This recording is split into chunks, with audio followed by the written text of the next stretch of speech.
Is there one truth, or does everybody have their own truth? Hi, my name is Lau. I am an ex self-proclaimed high priestess, new age, medium, channeler, did all kinds of really deep spiritual work, used to activate people's Kundalini channels. I got saved out of the occult by Jesus Christ last year around this time. I am now a devoted follower of Jesus, and I've been called to share my testimony and start a ministry around this. So this is my first video, and I want to tackle this exact question I just asked. So one thing you hear a lot in the New Age is people saying like everybody has their own truth, and there's not one truth, it's just whatever your truth is. And I feel like that's also something that kind of gets used, like when I testify about my experience with Jesus and I testify about being saved and Jesus being the one true way to God, people are like, oh, okay, well, that's just your path and that's your truth. And, without, obviously that is what I know and that's what I believe, but without necessarily even making that assumption of like that being the truth, I just want to talk about the concept of truth in general. So this idea of there is no one truth, everybody has their own truth, is kind of based on this idea of reality where we all create our own reality, right? We are all an aspect of God experiencing itself. We are all gods and goddesses ourselves, and we create our own reality by our own beliefs, by our own karma, right? It's not always about what you necessarily want to consciously create. The idea is that part of what you're creating is actually karma that your higher self or your soul has chosen for you for this lifetime, and that's what you're going to experience, and that's what you're going to experience as truth. And then when you like awaken from the cosmic dream, you're going to realize that there is no one truth or one way. Actually, everything is God experiencing itself. Everything is a way to God. And I think that this concept also really intimately ties in with this idea of there is no such thing as good or evil. It's all just your perception. It's all just your experience. And again, it's all just the creator experiencing itself. Now, I'm going to do a more in-depth video on that later, but let's talk about this truth thing. So this idea that there is no one truth already in itself is somewhat of a fallacy.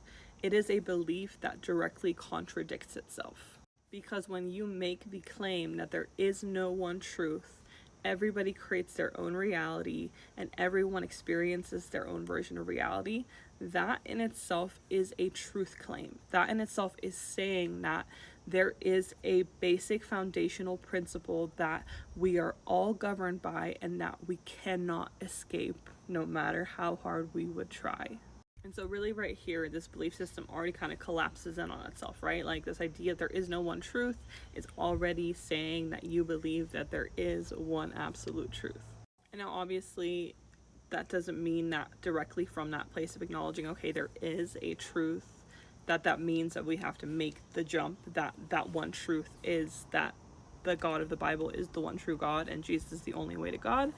But what it does do is it places us as creation, as humanity, as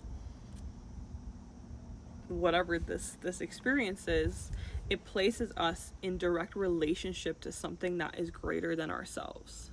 And I think that naturally the next question becomes, what is that greater something? And this is really where every single person has a differing opinion to some extent. There's different denominations in the Christian church, there's different religions, and even within the New Age, you're going to typically find that every single person you talk to, unless they maybe have all studied under the same teacher or guru, is going to have a different idea of what that truth is. When I was in the New Age, I never found any consistency in terms of like one viral ultimate belief system, right? Like I had my own belief system and I thought that was the absolute truth, even though it was constantly evolving and constantly changing. I also found that every single person I talked to had a slightly differing belief about reality, and I would always be like, oh, I don't know if that's true, right? There was no consistent one line of this is obviously clearly what the truth is. And the reason I bring that up is because we really need to have a sense of humility and be able to step back and recognize if what I believe is different from what every other person believes, and there is actually a central truth, a reality that is beyond me that governs the world that I live in, then maybe it's time for me to humble myself and to lay down every belief that I have about reality and ask that question, what is truth, and be open to having my own belief system changed. And this for me really was one of the viral, most central parts of my journey of coming out of the New Age belief system and finding Jesus, is that even though I had a whole world built on my own belief system. I had this entire construct of how I thought reality operated and how it worked. And I was so solid in it. I was so sure of it. My core, like deep down, I was a truth seeker. I wanted truth. I wanted to have absolute truth. And in that search, I recognized, even from a more like new agey perspective, and it's not necessarily, we know that new age isn't new, right? It's all recycled ancient religion and ancient spiritual pagan practice. But I think that's something that was foundational for me, was this idea of I need to die to myself, like this willingness to be wrong and this willingness to die to my own ego, right? I couldn't hold on to my own beliefs about reality if I really wanted to experience ultimate reality, ultimate truth, which I thought at the time was enlightenment. I had to be willing to die to my own self, to die to my own beliefs. And that meant for me to ask that question: what is the ultimate truth? And that is the prayer that I started praying for months until Jesus Christ revealed himself to me as that ultimate truth.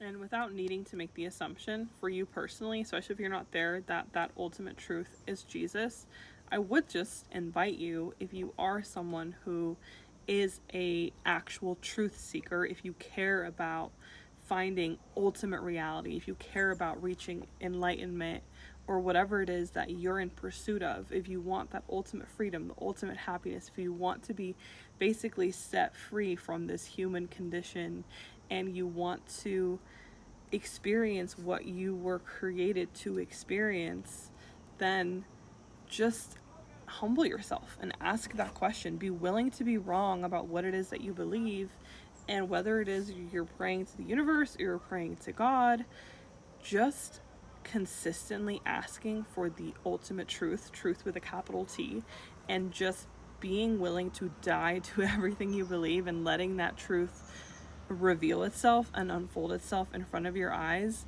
That is the thing about God. God is faithful and God will reveal himself no matter what. If you ask, if you seek, you will find. When you knock, the door will be open to you.